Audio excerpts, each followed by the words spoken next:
साथियों, जय भीम, जय भारत, जय संविधान, जय मंडल, जय जोहार, जय लोकतंत्र, जय विज्ञान।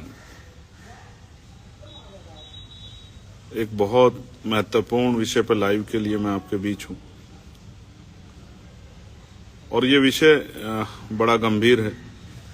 हर किसी व्यक्ति का इसको देखने का नजरिया कुछ और है और मेरे देखने का नजरिया कुछ और है। तो ये सोशल साइट इस तरह का प्लेटफॉर्म है कि हम अपनी बात को बिना किसी रोक टोक के और जो हम महसूस करते हैं उस बात को कह सकते हैं। हालांकि मैंने उस बात पे अपनी प्रतिक्रिया जो है वो एक्स के माध्यम से, ट्विटर जिसको पूर्व में था, लिख कर रख दी थी, लेकिन मुझे लगा कि इस पे बात करनी चाहिए विस्तृत रूप से। सम्मानित साथियों, सर्वप्रथम तो मैं आज गुरु वाल्मीकि जी के प्रकट पर्व की जो है आपको हार्दिक बधाई देता हूं। दूसरा, ये जो महत्वपूर्ण इंसिडेंट जो है, घटनाक्रम कल हुआ है और उससे एक दिन पहले जो रायबरेली में हुआ है, ये कई चीजें मेरे मन में चिंता पैदा कर रही हैं। हालांकि ऐसा नहीं कि ये घटनाएं पहली घटनाएं हो, लगातार ये घटनाएं हो रही, लेकिन एक चिंता जब पैदा होती है तो जो लोग आपके साथ अटैच हैं, जो लोग आपके साथ काम कर रहे हैं, उनके साथ अपनी बात रखना बहुत जरूरी हो जाता है।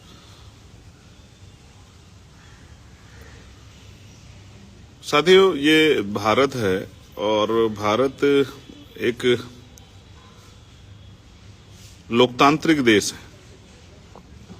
यह भी सत्य है कि लोकतांत्रिक व्यवस्था में आप जनता सबसे बड़ी होती है और जनता जहां बड़ी होती है वहां किसी भी फैसले पे, चाहे वो सरकार का हो, कोर्ट का हो, किसी अधिकारी का हो, सब पे अपना विरोध दर्ज कराया जा सकता है। लेकिन विरोध की कुछ सीमाएं होती है। कल जो हुआ है माननीय सर्वोच्च न्यायपालिका में, जिस तरह से जो चीफ जस्टिस है हमारे बी गवई साहब, उनके ऊपर जिस तरह से जूता फेंका गया है, मेरी मां कहती थी कि जिसने कह दिया उसने कर दिया। जूता लगा या लगा बात ये नहीं है, लेकिन जिसने जूता फेंक दिया उसने अपना काम कर दिया।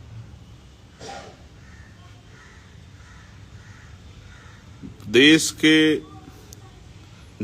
की न्यायपालिका के सर्वोच्च पद पे आसीन किसी व्यक्ति के ऊपर जूता फेंकना, क्या आप इसको सामान्य घटना मानते हैं? मैं आपका ध्यान आकर्षित करता हूं, बरेली उच्च आहार में किस तरह दरिंदों ने उस भाई को पीटा, हरिओम वाल्मीकि। ये किसी छिपावा नहीं। और कई बार हम देखते हैं कि हिंसा का अस्त्र जो है वो क्रोश हो जाता है। इतना अन्याय जो है, मारना, पीटना, थूक चटवाना, पेशाब करना, जूते में पेशाब भर के पिलाना, जूते में पानी भर के पिलाना। तो मैं ये समझता हूं कि हमें ये आत्मचिंतन करना चाहिए कि आज देश कहां खड़ा है। क्या इस देश में हक वंचित समाज जो है, जिसको हम बहुजन समाज कहते हैं, क्या उनके लोग सुरक्षित हैं? जब सर्वोच्च न्यायपालिका के मुख्य न्यायाधीश के ऊपर ये हमला हो सकता है, तो क्या आप और मैं या गरीब जो शेड्यूल कास्ट के लोग हैं, बैकवर्ड के लोग हैं, मुस्लिम जो लोग हैं, वो क्या सुरक्षित हैं? आपको ये समझना चाहिए और महसूस करना चाहिए। आज कई बार हमने देखा पिछड़े वर्ग के कुछ हमारे भाई बहुजन समाज के कथा कर रहे थे, उनके जो है बाल काट ले जाते हैं, उनसे माफी मंगवाई जाती है, उनका मुंडन हो जाता है। कितने ही ऐसे पिछड़े वर्ग के कथाकार हैं जिनको जो है अपमानित किया गया है, मारा पीटा गया है, मंदिरों से निकाला गया है। देश को आजाद हुए 75 साल से ज्यादा हो गए, आज भी बहुत बड़े पैमाने पे लोग अपनी सोच नहीं बदल पाए, लोग अपना तौर तरीका नहीं बदल पाए, लोग जो है अपने आप के अंदर जो है वो इंसानियत मानवता को नहीं लेके आ पाए। उसका परिणाम है ये जो हुआ। कुछ लोग इसको कह रहे हैं कि एक जस्टिस गवाई साहब ने जो है, चीफ जस्टिस गवाई साहब ने एक स्टेटमेंट कोट किया था कि भाई जाइए अपने भगवान से कहिए वो इतने ताकतवर है तो खुद ही आपकी मदद कर दें। इसमें हमारे देश की मीडिया का भी बहुत बड़ा रोल है। मीडिया बहुत सारी घटनाओं को उस तरह से प्रदर्शित करती है। ये पहली बार नहीं है कि किसी जज ने किसी बात पर टिप्पणी की हो। ये जस्टिस गवाई साहब वही हैं जिन्होंने वर्गीकरण का फैसला किया, वो ये उसी बैच में थे उस समय। इन्होंने ही शेड्यूल कास्ट के लोगों पे को कहा कि उनमें जो है क्रीमी लेयर होनी चाहिए, ये इन्हीं के वर्ड थे। लेकिन इस आधार पे इस देश में मैं आपको याद दिलाता हूं, अगर धार्मिकता की बात है, धार्मिक भावनाओं की बात है, तो इस देश में बाबरी मस्जिद का फैसला आया। और वो फैसला, क्योंकि अभी भी जो है इनसे पूर्व के जो चीफ जस्टिस उस बैच के जो जज थे, उन्होंने डीवाई चंद्रचूड़, उन्होंने एक्सेप्ट किया कि उनकी भावनाएं उनके फैसले पे हावी थी। ये बात उन्होंने कहा, ये बात उन्होंने अपनी जो है एक इंटरव्यू में कही, और वो बहुत चर्चा का विषय बनी कि वो जो पहले से जो है मन बना के बैठे हैं, पहले से अपने मन में जो है अपने माइंड में वो बना के बैठे हैं कि भाई वो जो है वो जगह जो है वो एक धर्म की थी, उन्हीं को मिलनी चाहिए थी। ठीक है, उन्होंने पहले वहां ये बनाकर, क्योंकि वो पैदा भी नहीं हुए होंगे, तब तक का इतिहास भी नहीं जानते, वो 300-400 साल पुराने में क्या था उनको पता भी नहीं होगा। वहां जो मिले थे, वो जो एएसआई को मिले थे, वो जो उस समय के स्तूप वगैरह, वो कौन से धर्म से रिलेटेड ये भी नहीं पता था। लेकिन आप देखिए कि उन्होंने ये बात अपने इंटरव्यू में एक्सेप्ट की, उनके मन में भाव थे। तो आप जज बन के भी अपने भाव नहीं कंट्रोल कर पा रहे हैं। और मैंने कभी नहीं देखा कि किसी मुसलमान ने जाके उनको जूता फेंक दिया हो। हम निंदा कर सकते हैं, हम लोग आलोचना कर सकते हैं, उसका एक स्तर है। मैं मानता हूं कि चीफ जस्टिस हो या कोई भी जज हो, उनके फैसलों की आलोचना होती है, उनका विरोध होता है, व्यक्ति की आजादी है देश में। लेकिन मैं ये बात बहुत स्पष्ट तौर पे कह सकता हूं कि ये जूता सिर्फ इसलिए फेंका गया क्योंकि उस कुर्सी पे बहुजन समाज का, दलित समाज का व्यक्ति बैठा था, इसलिए जूता फेंका गया। और इसके पीछे कारण ये नहीं है कि भगवान का अपमान किया। आप ये समझिए, किसी भी घटना को, और कोई घटना होती है तो उसमें जो गुस्सा होता है वो तत्कालिक होता है। ऐसा नहीं गुस्सा वो 15 दिन बाद, 20 दिन बाद जागता है। उसके बाद भी वो लगातार कोर्ट में बैठ रहे थे। तो ऐसा क्या हुआ, मैं बताता हूं जो मुझे महसूस होता है। वो ये है कि जस्टिस गवाई साहब ने अभी, चीफ जस्टिस गवाई साहब ने अभी बरेली की घटना से पहले और मॉरिशस में जब वो बोल रहे थे, तो उन्होंने कहा कि बुलडोजर का राज नहीं चलेगा, संविधान का राज चलेगा। ये बात उन्होंने कही और लगातार वो बुलडोजर की नीति का विरोध करते रहे, लगातार वो सरकार से लड़ते रहे। आप ये महसूस करके देखिए, कल गवई साहब भी कोई इस तरह का फैसला देंगे, हम लोग भी अगर उसको मानते हैं कि वो फैसला जनहित में नहीं, तो हम लोग भी अपना विरोध दर्ज करा सकते हैं, पत्र लिख सकते हैं, उनसे मांग कर सकते हैं, अपना प्रोटेस्ट कर सकते हैं। लेकिन इस तरह से इस सर्वोच्च पद पर बैठे व्यक्ति को जूता फेंकने का मतलब ये है कि चाहे दलित समाज का व्यक्ति, वो गांव में खेती करने वाला, मजदूरी करने वाला किसान मजदूर हो, या वो किसी दफ्तर में काम करने वाला कर्मचारी हो, या वो किसी मंत्री, या अभी तो आपने देखा राष्ट्रपति जी को भी जो है, जो हमारे पूर्व राष्ट्रपति, उनको मंदिर में नहीं घुसने दिया था। तो चाहे वो चीफ जस्टिस ऑफ इंडिया बन जाए, लेकिन उनको इस तरह के अपमान का सामना करना पड़ेगा। ये संविधानवादी देश है और उस देश में इस तरह की सोच खतरनाक है। जो मुझे महसूस होता है, मैं इसके पीछे एक और कारण भी मानता हूं कि तत्कालिक घटनाओं के बाद इस तरह के रिएक्शन आते हैं, क्रोध होता है। ये वकील साहब भी वहीं थे, चीफ जस्टिस साहब भी वहीं थे। लेकिन मैं मानता हूं कि आरएसएस के कार्यक्रम में चीफ गेस्ट बनने से जो उनकी माताजी ने मना किया है, मुझे ऐसा लगता है कि ये भी एक बड़ा कारण हो सकता है। और हम इनकी बैकग्राउंड अगर चेक करें वकील साहब की, तो हो सकता है ये आरएसएस से जुड़े हुए व्यक्ति, जिन्होंने इस बात से इनके अंदर नाराजगी पैदा हुई हो कि उनकी माताजी ने आरएसएस के कार्यक्रम में चीफ गेस्ट बनने से क्यों मना कर दिया। और इसलिए मना किया क्योंकि हमारे लोगों में, बहुजन समाज के लोगों में नैतिकता होती है। वो जानते थे कि अगर मेरी माताजी वहां जाती हैं तो मेरे ऊपर जो है इस तरह के आरोप लगेंगे कि मैं कहीं ना कहीं मेरा झुकाव किसी एक विचारधारा की तरफ है। इसलिए उन्होंने मना कर दिया। और वो अम्बेडकराइट हैं, ये बात भी स्पष्ट है। तो अम्बेडकरवादी व्यक्ति पूरा प्रयास करता है कि वो जिस इंस्टीट्यूशन में है, जिस जगह पे है, तो वो उसकी नैतिकता पे सवाल ना खड़े हों, उसके जो है फैसलों पे सवाल उस तरह से ना खड़े हों किसी एक विचार के झुकाव की वजह से।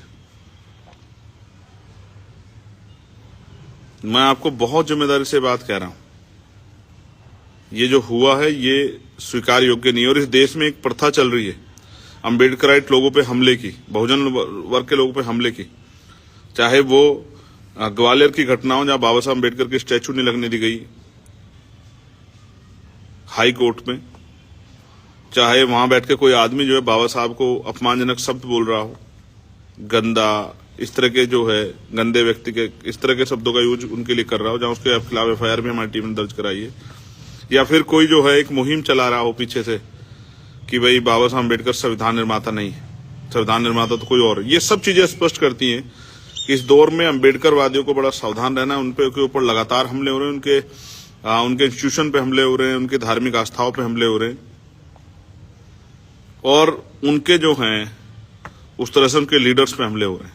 ये सारी चीजें एक और इशारा करती हैं कि सोचा समझा प्लान है।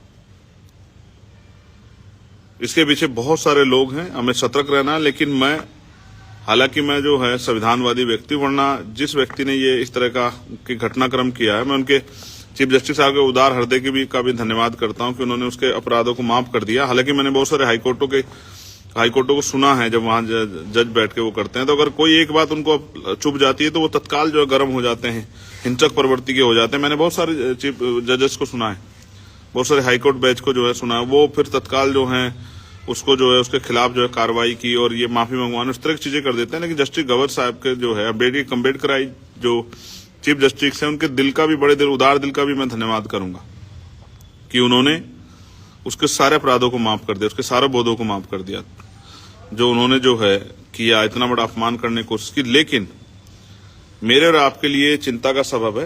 हालांकि अगर हम लोग संविधानवादी ना होते तो ऐसे लोगों को हमारी भीम आर्मी की टीम बहुत जल्द सबक सिखा देती। लखनऊ इसका उदाहरण है, जो बाबा साहब अम्बेडकर का, जो हमारे महापुरुषों का, जो कमजोर वर्ग के प्रतिनिधियों का इस तरह अपमान करते हैं, उनको सबक सिखाना हमारे लोग जानते हैं। लेकिन मैंने उनको रोका है कि इस तरह की चीजें ठीक नहीं है। वरना चाहे वो ग्वालियर वाले साहब हो और चाहे दिल्ली वाले साहब हो, हमारी जो भीम आर्मी की टीम है वो ऐसे सभी साहब को जो है उनको उन्हीं के शब्दों में समझाना जानती है। लेकिन मैं फिर ये कहूंगा कि हमें संविधान के रूप के साथ काम करना है, हमें कानून को अपने हाथ में लेना है और हमें इन तरह के हमलों को सावधान रहना है। अगर इस देश में chief justice of India he safe नहीं है, उन्हीं के ऊपर जो है जूता फेंका। मैं आपको याद दिलाता हूं एक घटना, जब मैं इसको देख रहा था तो मेरे दिमाग में एक घटना हो रहा है जो है 13 मार्च 1968 की। मोहम्मद हिदायतुल्लाह साहब जो चीफ जस्टिस थे उस समय के, उनके ऊपर भी एक इसी घटना में जूता फेंका गया था। एक मामले की सुनवाई के दौरान जस्टिस हिदायतुल्लाह साहब जो हैं, जो चीफ जस्टिस ऑफ इंडिया थे उस समय के, 13 मार्च 1968 को जो है कि ये घटना है, आप चेक कर सकते हैं। तो जब मैं इसको देखता हूं तो मुझे ऐसा भी लगता है कि कमजोर वर्गों में भी जो दलित और मुस्लिम समाज के लोग हैं, उनके साथ इस देश में गैर बराबरी का सलूक बहुत बड़े पैमाने पे किया जा रहा है। उनके ऊपर बुलडोजर चल रहे हैं, उनके एनकाउंटर हो रहे हैं, उनकी धार्मिक आस्था कुचला जा रहा है, उनके जो धार्मिक स्थल हैं, उनके जो ऐतिहासिक स्थल है, उनको जो है छीनने का प्रयास किया जा रहा है, उनकी जो है उनकी कमर को तोड़ने का प्रयास किया जा रहा है, उनके अधिकारों को कुचलने का काम किया जा रहा है। ये दोनों घटनाएं आपस में मैच करती हैं। 13 मार्च 1968 चीफ जस्टिस हिदायतुल्लाह साहब, और कल जो हुआ है जिसमें चीफ जस्टिस BR गवई साहब हैं। मेरा भी उनसे किसी बात को लेकर विरोध हो सकता है, मैं भी उनके किसी फैसले से सहमत नहीं हो सकता, लेकिन आलोचना का स्तर जो है वो इतने बड़े निम्न स्तर पर नहीं जा सकता कि हम इस तरह की हरकत करें।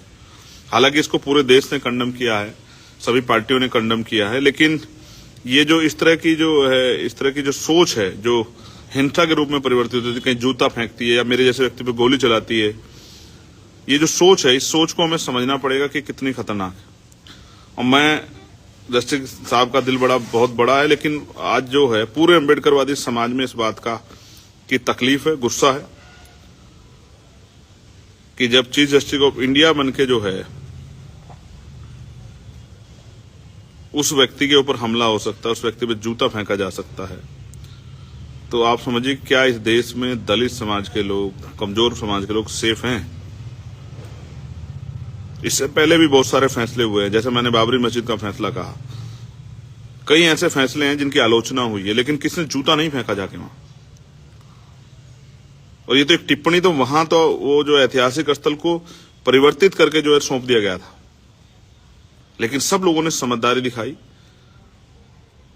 उनके धार्मिक जो है, जो इंटेलेक्चुअल्स हैं, उन्होंने समझदारी दिखाई। लेकिन ये जो अब किया गया है, ये मैं मानता हूं कि ये उस टिप्पणी का के बाद नहीं, ये जो नई चीज जो हुई है, जो मैंने आपको बताया कि उनकी माताजी ने आरएसएस के कार्यक्रम में चीफ गेस्ट बनने से मना किया है, या उन्होंने जो बुलडोजर नीति पे, या जो सरकार की डिक्टेटरशिप है उस पे उन्होंने जो कठोर स्टेटमेंट दिए, मुझे लगता है ये उनका वो है, ये उन्हीं का प्रभाव है। और मुझे ये भी लगता है कि ये एक पूरी प्रक्रिया उनको डराने दबाने की है। मैं बहुत स्पष्ट रूप से कहना चाहता हूं कि अगर कोई ईमानदारी से अपनी जो है संवैधानिक जिम्मेदारियों का पालन करेगा तो हम लोग उनके साथ खड़े हैं। वो चाहे जस्टिस बी.आर. गवई साहब हो या कोई और, किसी भी धर्म के हो, किसी भी जाति के। अगर कोई देश के हित में फैसले देगा, सरकार से टकराएगा, सरकार गलत पॉलिसियों का विरोध करेगा, वो कोई भी सरकार रही, तो हम उसके साथ खड़े होंगे, ये हमारी नैतिक जिम्मेदारी।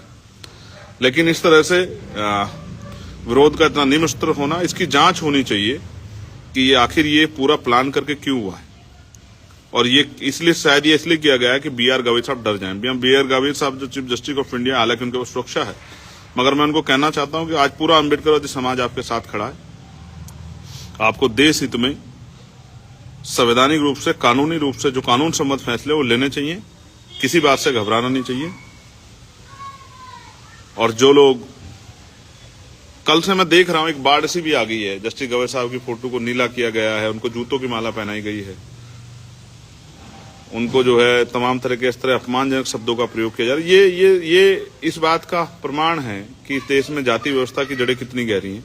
और आज भी आप किसी पद पे हो, किसी पोस्ट पे हो, और आपकी जाति नहीं जाती है, उसकी वजह से आपको अपमान और तमाम तरह चीजें सहनी पड़ेंगी। ये भी एक बहुत बड़ा उदाहरण है। जिस तरह से कल सोशल मीडिया पर उनके ऊपर हमला किया गया, उनको देश विरोधी बताया गया, उनको जो है धर्म विरोधी बताया गया, उनको जो है इस तरह के उनके पोस्टर बना के, उनके गले माला डाल के, जूतों की, और इस तरह से जो सब चीजें की गई, उससे मेरा मन बड़ा चिंता में था। तब मैंने फैसला किया कि आपके साथ विषय पर चर्चा करनी चाहिए।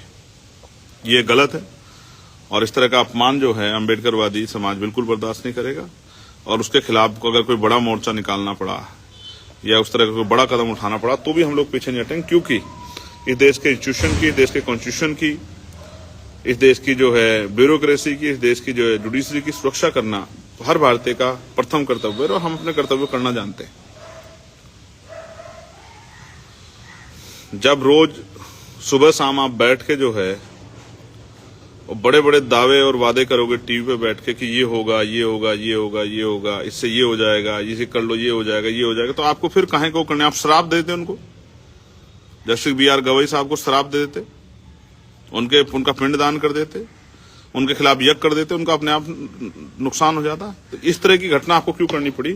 क्योंकि अंधविश्वास, पाखंडवाद का सहारा लेके आप लोग ज्यादा दिन तक जो है लोगों को, जनता को बेवकूफ नहीं बना पाएंगे। जनता समझदार हो रही है और समझ रही है इस देश में इंस्टीट्यूशन की शक्ति क्या है। लेकिन जो आप डराना चाहते हो, वो हम लोग डरने वाले नहीं, ये बात मैं स्पष्ट कर देना चाहता हूं। जय भीम, जय भारत, जय संविधान, जय मंडल, जय जोहार, जय लोकतंत्र, जय विज्ञान।